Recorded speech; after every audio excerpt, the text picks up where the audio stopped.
नमर पे घोघरी उठा के चोली फार दी हस। नमर पे घोघरी उठा के चोली फार दी हस। चलिए दोस्तों, आपको मेरा थंबनेल देख कर हाई गानावा सुन के पता चलिए गया होगा। ये जो गाना लिखे है ना, चंदन चंचल के ट्रैक पर जो वायरल चल रहा है गाना ढोड़ी कुआं कैले बा, इसी ट्रैक पर लिखे हैं ऑर्केस्ट्रा सॉन्ग 2023 के लिए।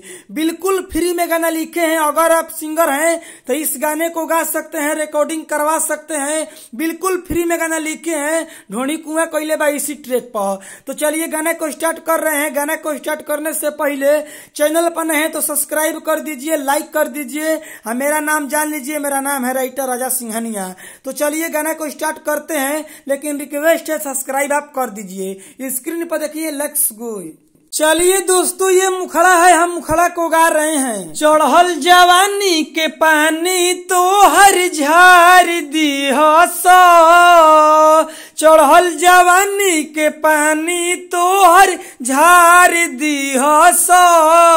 नमर पे घोघरी उठा के चोली फार दी हस। नमर पे घोघरी उठा के चोली फार दी हस।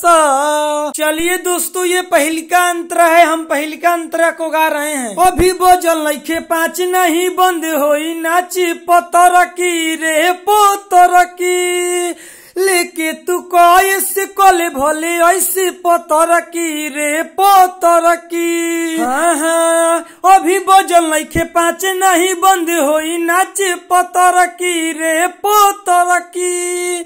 लेके तू कैसे कले भले ऐसे पतर की रे पतर की। ऐसे जे बोली बोलब तो गोली मार दी हस। नमर पे घोघरी उठा के चोली फार दी हस। नमर पे घोघरी उठा के चोली फार दी हस। चलिए दोस्तों, ये अंतरा है, हम दूसरा का अंतरा को गा रहे हैं। साटा से ढेर पैसा सटला से मिली पतर की रे पतर की। राजा सिंघनिया से ले ले तू पैसा चोकर की रे चोकर की। हाँ हाँ, साटा से ढेर पैसा सटला से मिली पतर की रे पतर की। राजा सिंघनिया से ले ले तू पैसा चोकर की रे चोकर की। ऐसे जे ढोड़ी देखबू त मोहर मार दी हस।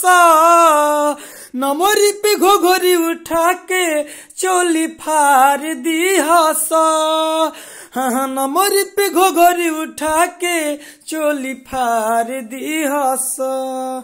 चलिए दोस्तों, गाना समाप्त तो हो गया है। अब मेरा बतिया को ध्यान से सुन लीजिए। अगर आप सिंगर हैं, इस गाने को गाना चाहते हैं तो गा सकते हैं, रिकॉर्डिंग करवा सकते हैं। बिल्कुल फ्री में लिखे हैं, पहले ही हम बताए थे। लेकिन अगर इस गाने को गा रहे हैं तो इसमें मेरा नाम डाल दीजिएगा गीतकार में, राइटर राजा सिंघानिया।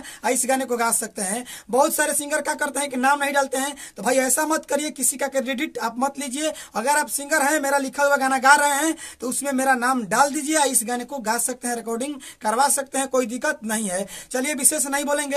अगर आप इनसे भी बढ़िया, इनसे भी बेस्ट कोई गाना लिखवाना चाहते हैं, स्क्रीन पर मोबाइल नंबर है, कॉल करके आप हमसे पर्सनली गाना लिखवा सकते हैं। इनसे भी बढ़िया, इनसे भी बेस्ट। चलिए विशेष नहीं बोलेंगे। चैनल पर नए हैं तो सब्सक्राइब कर लीजिए, लाइक कर दीजिए। अगली वीडियो मिलेंगे, इसके लिए बाय बाय।